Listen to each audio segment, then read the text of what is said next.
Correctly fitting the handle in the lifting and secure positions is very important in the safe operation of the Dynamoto Single-Sided Swing Arm system. Once the bike is loaded onto the rear stand and the stand is fully lowered, remove the R-clip and slide the handle off the peg and out of the socket at the top of the stand. Keep the R-clip handy. Now, move to the side of the bike and place the handle in the secure position. Start by making sure that the hole in the handle for the R-clip is at the top and the plain end is at the bottom.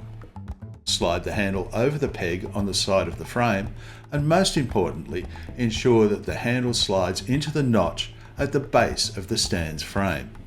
Now insert the R-clip. The clip won't engage unless the lower handle is correctly fitted in the notch.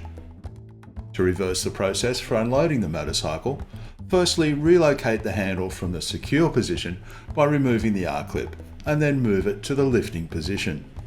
Secure the handle into the socket and onto the peg at the top of the stand. Now reinsert the R-clip and you're ready to roll.